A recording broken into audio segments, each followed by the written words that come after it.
Le silence pesait lourdement dans l'hôtel particulier de Neuilly-sur-Seine, une demeure si vaste et si moderne qu'elle ressemblait plus à une galerie d'art qu'à un foyer. Dehors, une pluie fine et persistante de fin de journée de vendredi enveloppait Paris d'un voile gris, accentuant la froideur des murs de verre et des meubles design qui ornaient chaque pièce. Était un univers de luxe impeccable, où chaque objet avait sa place, mais où la chaleur humaine semblait avoir été bannie. C'est dans ce décor opulent mais stérile que Béatrice, la seconde épouse d'Antoine, se préparait pour un gala de charité. Devant son miroir, elle ajustait une robe de créateur, son esprit entièrement tourné vers l'image qu'elle projetterait ce soir-là. Une contrariété vint cependant briser sa contemplation. Ses escarpins de luxe, posés sur le tapis, étaient souillés d'une fine couche de boue, souvenir d'une sortie hâtive. Dans le grand salon, la petite Chloé, 7 ans, était assise sur un immense canapé blanc, ses jambes ne touchant même pas le sol. Elle tenait un livre d'images entre ses petites mains, mais son regard était perdu dans le vague, ses grands yeux tristes reflétant le vide de la pièce. Elle se sentait comme une poupée de porcelaine oubliée sur une étagère. Béatrice entra dans la pièce, ses pas feutrés sur le marbre. Un sourire artificiel étira ses lèvres lorsqu'elle s'adressa à la fillette d'une voix glaciale, faussement douce. « Chloé, ma chérie, sois un ange et nettoie mes chaussures. » Elle désigna les escarpins du menton. Mais ce jour-là, quelque chose se brisa chez l'enfant. Fatiguée des humiliations quotidiennes, elle leva les yeux et répondit d'une petite voix ferme, presque inaudible mais chargée de dignité. « Non !» Le masque de Béatrice tomba instantanément, révélant un visage tordu par la fureur. La rage de la femme explosa dans le silence de la maison. Elle s'avança d'un pas rapide vers Chloé, ses doigts fins se crispant comme des serres. « Comment oses-tu me désobéir, petite insolente ?» siffla-t-elle entre ses dents. Sans un mot de plus, elle attrapa l'enfant par les cheveux, l'attirant brutalement du canapé. Chloé laissa échapper un petit cri de douleur et de surprise, ses yeux écarquillant de terreur. La main de Béatrice se leva, prête à frapper le visage de la fillette sans défense. C'est à cet instant précis, suspendu dans le temps, que le son lourd de la porte d'entrée s'ouvrant retentit dans le hall. Antoine Leroy se tenait sur le seuil, son costume impeccable trempé par la pluie, son regard fatigué par un voyage d'affaires écourté. Le bruit du monde extérieur cesse, évanoui dans son esprit, remplacé par cette vision insoutenable, la femme à qui il avait confié sa maison et son cœur, sur le point de frapper sa fille. Pour Antoine, le sol sembla se dérober sous ses pieds. L'image se figea dans sa mémoire, brisant en un millier de morceaux le déni confortable dans lequel il vivait depuis des mois. La culpabilité le frappa avec la force d'un poing en plein cœur. Il ne voyait plus une madrastra stricte et une enfant capricieuse, mais un monstre et une victime. Sa réaction ne fut pas un cri, mais un calme terrifiant. Il lâcha sa mallette qui tomba sur le sol avec un bruit sourd. Lentement, il traversa la pièce, son regard ne quittant jamais celui de Béatrice, qui avait pâli. Il dégagea doucement la main de la femme des cheveux de sa fille et attira Chloé contre lui, dans une étreinte protectrice qui lui avait tant manqué. Puis, fixant Béatrice avec une froideur mortelle, il prononça les mots qui scellèrent son destin. « C'est fini, sors de chez moi, maintenant ». Des histoires comme celle-ci nous rappellent que la vérité finit toujours par éclater, même dans les silences les plus profonds. Si vous croyez qu'il est important de partager ces récits, votre abonnement nous donne la force de continuer à leur donner une voix. Le départ de Béatrice laissa un vide assourdissant, bien plus profond que le silence habituel de la maison. Alors que la porte se refermait derrière elle, coupant court à ses protestations indignées, Antoine resta immobile au milieu du salon, serrant Chloé contre lui. La petite fille tremblait, son visage enfoui dans le tissu coûteux de son costume. Pour la première fois depuis des années, Antoine sentit le poids minuscule de son enfant, un poids qui contrastait avec l'immensité de sa propre culpabilité. La pluie continuait de battre contre les baies vitrées, mais le véritable orage se déchaînait à l'intérieur de lui. Chaque seconde qui passait était un rappel de son échec, de sa cécité volontaire. Il avait bâti un empire en anticipant les moindres fluctuations du marché. Mais il n'avait pas vu la souffrance qui grandissait sous son propre toit, dans les yeux de la personne qui comptait le plus au monde. Comment en était-il arrivé là? La question le hantait tandis qu'il montait les escaliers, portant Chloé qui, était endormie, épuisée par l'émotion. Après la mort de sa première femme, Éléonore, le travail était devenu son refuge, une anesthésie contre une douleur trop vive pour être affrontée. Il passait des journées entières au bureau, des nuits en voyage d'affaires, se persuadant que le succès financier était la meilleure façon de pourvoir aux besoins de sa fille. L'arrivée de Béatrice, 2 ans plus tard, lui avait semblé être une solution parfaite. Elle était élégante, socialement brillante, et semblait prête à endosser le rôle de mère. Il lui avait délégué la gestion de la maison et, sans s'en rendre compte, l'éducation émotionnelle de Chloé. Il avait acheté la paix de son esprit en fermant les yeux, en acceptant les explications de Béatrice sur les caprices de Chloé et la nécessité d'une discipline ferme. Le traumatisme de Chloé N était pas né de cette gifle évitée de justesse, mais de l'accumulation de milliers de micro-agressions invisibles. C étaient les remarques acerbes sur ses dessins, jugés médiocres. C étaient les robes de créateurs inconfortables qu'elle devait porter, la transformant en une poupée pour les événements sociaux de sa belle-mère. C étaient les moments où Béatrice l'ignorait ostensiblement lorsqu'elle tentait de raconter sa journée de école, ou les soupirs d'exaspération à la moindre tache sur ses vêtements. Sa chambre, bien que remplie des jouets les plus chers, était stérile, organisée avec une précision maniaque qui ne laissait aucune place au désordre joyeux de l'enfance. Chloé vivait dans une cage dorée où chaque barreau était forgé dans l'indifférence de son père et la cruauté silencieuse de sa belle-mère. La première tentative d'Antoine pour se reconnecter fut maladroite, presque pathétique. Le lendemain matin, il s'assit près de Chloé, qui mangeait ses céréales en silence, et tenta de lui parler avec le langage qu'il maîtrisait le mieux, celui des affaires. Il lui proposa un voyage à Disneyland, un poney, une nouvelle tablette, comme s'il pouvait réparer son cœur avec des transactions. Mais Chloé ne leva même pas les yeux de son bol. Son silence, n'était pas un caprice. C était un mur de verre, forgé par des mois de déception. Elle avait appris à ne plus rien attendre de lui. Antoine sentit un désespoir glacial l'envahir. C'est dans ces moments de silence que l'on comprend que la confiance, une fois brisée, ne se reconstruit pas avec des promesses, mais avec une présence patiente. Votre soutien, en vous abonnant, nous permet de continuer à explorer ces chemins difficiles vers la guérison. Béatrice N n'était pas du genre à disparaître en silence. Chassée de son paradis de luxe, elle orchestra une contre-attaque redoutable. Utilisant son vaste réseau social, elle lança une campagne de victimisation savamment menée. Sur ses profils en ligne, elle publia d'anciennes photos d'elle et de Chloé, souriantes, accompagnées de légendes ambiguës sur les difficultés d'être une belle-mère et sur les comportements imprévisibles d'un homme surmené par le deuil. Le tout Paris mondain, toujours avide de drames, commença à chuchoter. Des articles de blog et des rumeurs se propagèrent, peignant Antoine comme un veuf instable et cruel, et Béatrice comme une sainte martyre. La pression sociale s'abattit sur Antoine, qui se retrouva soudainement isolé dans le monde qu'il avait autrefois dominé. Confronté à cette guerre d'images, Antoine eut un réflexe conditionné par des années de batailles entrepreneuriales. Riposter. Son équipe de communication lui prépara une stratégie agressive, incluant des démentis publics et des témoignages pour discréditer Béatrice. Mais alors qu'il s'apprêtait à donner son accord, il croisa le regard de Chloé dans le couloir.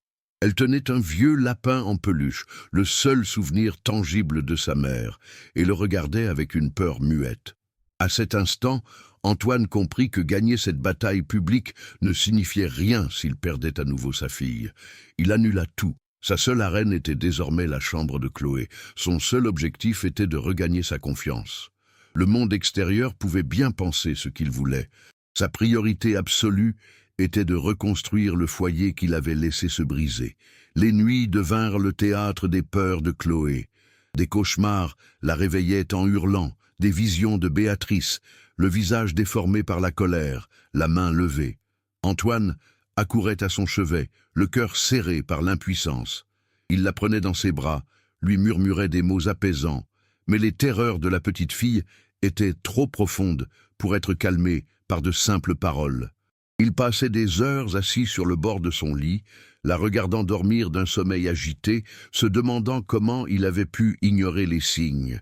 Il voyait maintenant les ombres sous ses yeux, sa nervosité constante, sa façon de sursauter au moindre bruit. Chaque cri dans la nuit était comme un écho de sa propre négligence, une accusation silencieuse qui le maintenait éveillé jusqu'à l'aube. Conscient de ses limites, Antoine prit la décision la plus humble et la plus importante de sa vie de père, demander de l'aide. Il trouva une pédopsychiatre réputée, une femme douce et patiente qui l'accueillit avec Chloé dans son cabinet chaleureux, rempli de dessins d'enfants et de jeux. Les premières séances furent difficiles. Chloé refusait de parler, se contentant de dessiner des silhouettes sombres et des maisons vides. La thérapeute expliqua à Antoine que le silence de Chloé était une armure et que le chemin vers la guérison serait long. Il ne s'agissait pas de trouver une solution rapide, mais de reconstruire, brique par brique, les fondations de la sécurité et de l'amour que sa fille avait perdues. Pour la première fois, Antoine accepta qu'il y avait des problèmes que l'argent et le pouvoir ne pouvaient pas résoudre. Une petite victoire se dessina lors de la 4e séance. La psychologue suggéra à Antoine de parler à Chloé de sa mère, Éléonore. Le soir même, il sortit une vieille boîte à chaussures remplie de photos. Au lieu de la tristesse habituelle qui l'envahissait en évoquant son souvenir, il se força à partager des anecdotes joyeuses. Le jour où Éléonore avait tenté de faire un gâteau et avait mis du sel à la place du sucre. Leurs vacances en Bretagne, où ils avaient construit un immense château de sable. En parlant, il vit quelque chose changer dans le regard de Chloé. Une lueur fragile, un intérêt timide. Elle posa une petite main sur une photo et demanda d'une voix à peine audible « Elle aimait les crêpes, maman. Parfois, c'est en se tournant vers le passé que l'on trouve la clé de l'avenir. Partager ces histoires, c'est ce qui nous motive, et chaque nouvel abonné est une voix de plus qui se joint à la nôtre. » Ce fut le début d'une nouvelle routine. Le dimanche suivant, Antoine décida de faire des crêpes. Il était terriblement maladroit dans la cuisine, un espace qu'Éléonore avait toujours animé de sa présence. Il renversa de la farine, brûla les premières tentatives, mais au lieu de s'énerver, il se mit à rire de sa propre incompétence. Et puis, le miracle se produisit. Chloé laissa échapper un petit rire, clair et cristallin, un son qu'il n'avait pas entendu depuis des mois. Bientôt, ils riaient tous les deux aux éclats, couverts de farine, dans une cuisine en désordre. Pour la première fois, la demeure de Neuilly ne ressemblait plus à un musée froid, mais à un foyer.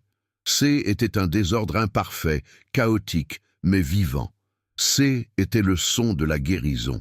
Alors que leur lien se renforçait doucement, la menace extérieure refit surface. Un matin, une lettre recommandée arriva. C était une mise en demeure des avocats de Béatrice. Elle contestait son expulsion, invoquant des lois sur le concubinage et réclamant une compensation financière exorbitante. Pire encore, elle menaçait d'entamer une procédure pour obtenir des droits de visite, voire la garde partielle de Chloé, arguant de l'instabilité émotionnelle d'Antoine et de son incapacité à s'occuper seul d'un enfant. La stratégie était claire, le frapper là où il était le plus vulnérable, en utilisant sa fille comme une arme. La peur glaça le sang d'Antoine. Il avait sous-estimé la cruauté et la détermination de la femme qu'il avait laissée entrer dans leur vie. Antoine resta longtemps assis dans son bureau, la lettre posée devant lui. Les mots des avocats dansaient sous ses yeux, froids et menaçants. Son premier instinct fut la panique, l'envie de mobiliser sa propre armée juridique pour écraser Béatrice. Mais son regard tomba sur un dessin scotché au mur. Une représentation colorée et un peu bancale de lui, et Chloé faisant des crêpes, avec un grand soleil souriant au-dessus d'eux. Il se leva, ignora la lettre, et se dirigea vers la cuisine où Chloé était en train de faire ses devoirs. Il s'assit à côté d'elle et l'aida à résoudre un problème de mathématiques. Le titan de la French Tech était mort ce jour-là. À sa place se tenait un père. Un homme qui avait enfin compris que la seule bataille qui valait la peine de être menée naine était pas pour son empire ou sa réputation, mais pour les matins ordinaires et les rires partagés avec sa fille. Des semaines s'écoulèrent, transformant le silence glacial de la demeure en une quiétude fragile, ponctuée de rires timides et de routines nouvelles. Mais le passé n'avait pas dit son dernier mot. Une nuit, un orage éclata sur Paris, d'une violence qui rappelait étrangement ce vendredi funeste où tout avait basculé. Le vent hurlait contre les baies vitrées et le tonnerre grondait comme un animal en colère. Antoine, qui lisait dans son bureau, sentit un frisson le parcourir, une angoisse irrationnelle. Chaque éclair qui illuminait la pièce ravivait le souvenir de la main de Béatrice levée, du visage terrifié de sa fille. Il était sur le point de monter pour s'assurer que Chloé dormait paisiblement lorsque le son qu'il redoutait déchira la nuit. Un cri perçant, aigu, chargé d'une terreur pure qui glaça son sang et arrêta net les battements de son cœur. Il bondit de son fauteuil et gravit les escaliers 4 à 4, poussé par une adrénaline primitive, celle d'un père répondant à l'appel de son enfant en détresse. Il n'était plus le PDG calculant chaque risque, mais un homme courant vers la seule chose qui importait. Il ouvrit la porte de la chambre de Chloé d'un geste brusque. La petite fille était assise au milieu de son lit, les mains crispées sur ses draps, les yeux grands ouverts, fixant un point invisible dans l'obscurité. Des larmes silencieuses coulèrent sur ses joues et son corps entier était secoué de tremblements incontrôlables. Le cauchemar l'avait rattrapé, la replongeant dans les ténèbres qu'il s'efforçait de laisser derrière eux. La voir ainsi, si petite et si vulnérable, face à des démons qu'il avait lui-même invités dans sa vie, brisa quelque chose en lui. S'approchant doucement, Antoine s'assit sur le bord du lit. L'instinct lui dictait de la prendre dans ses bras, de lui murmurer que tout allait bien, que ce haine était qu'un mauvais rêve. Mais il savait que ces mots seraient vains. Ils étaient les mêmes mots creux qu'il aurait pu prononcer des mois plus tôt, des mots qui ne guérissaient rien. Il regarda son enfant, sa fragilité, la profondeur de sa souffrance, et il sentit une vague de honte et de regret si puissante qu'elle lui coupa le souffle. Pour la première fois de sa vie d'adulte, il laissa tomber toutes ses défenses, toute sa fierté d'homme qui ne faillit jamais. Des larmes brûlantes montèrent à ses propres yeux, non pas des larmes de pitié pour lui-même, mais des larmes d'une empathie pure pour la douleur qu'il avait laissé infliger à sa fille. Sa voix, lorsqu'il parla, était rauque, brisée par l'émotion, mais chaque mot portait le poids d'une sincérité absolue. « Ma chérie, pardonne-moi », murmura-t-il en prenant ses petites mains dans les siennes. « Papa était endormi, mais je me suis réveillé. Je ne laisserai plus jamais personne te faire du mal. Je ne te laisserai plus jamais seul. Tu es la chose la plus importante dans ma vie, la seule chose qui compte vraiment. » Cet aveu haine n'était pas une simple excuse, était une confession, une promesse sacrée faite au cœur de la tempête. Était la reconnaissance de sa faillite et le serment de sa rédemption.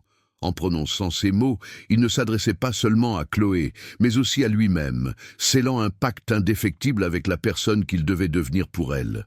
Lentement, les tremblements de Chloé commencèrent à s'apaiser. Elle leva les yeux vers son père, et dans son regard, la terreur laissa place à une surprise craintive, puis à une compréhension profonde qui dépassait son jeune âge.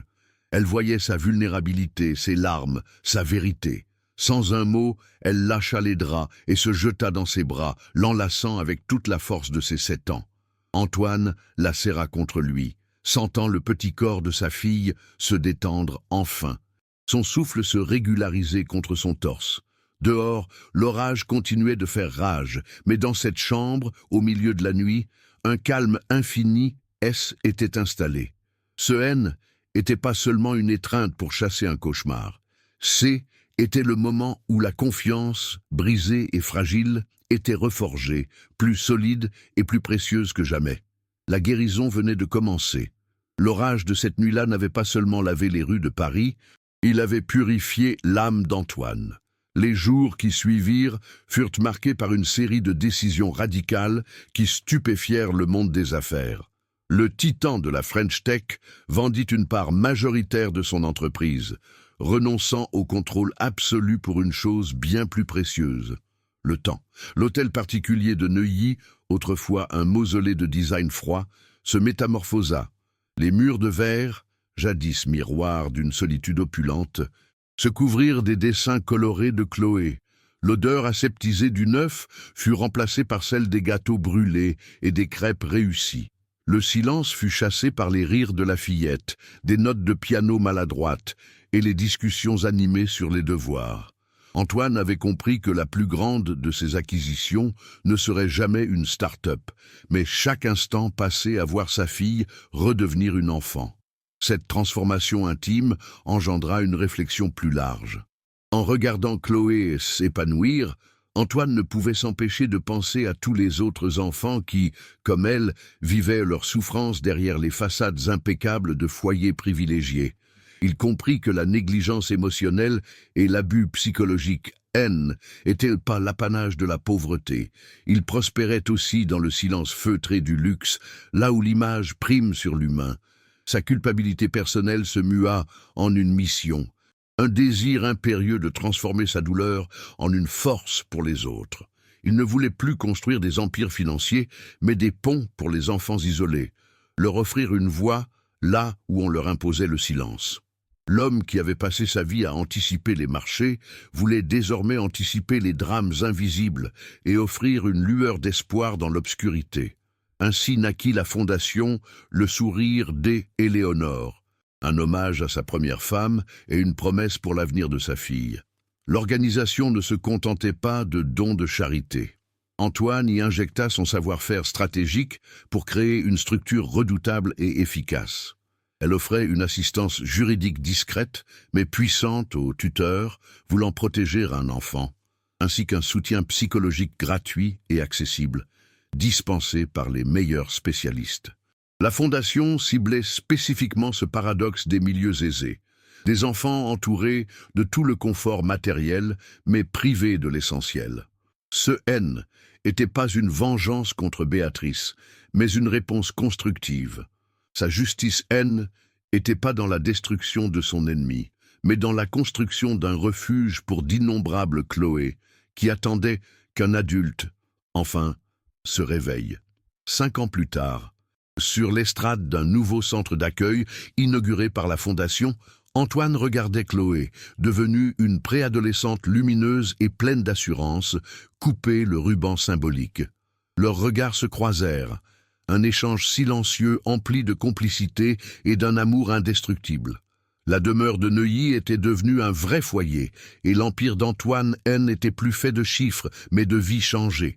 Il avait appris que la véritable force d'un père ne résidait pas dans sa capacité à pourvoir, mais dans sa capacité à être présent.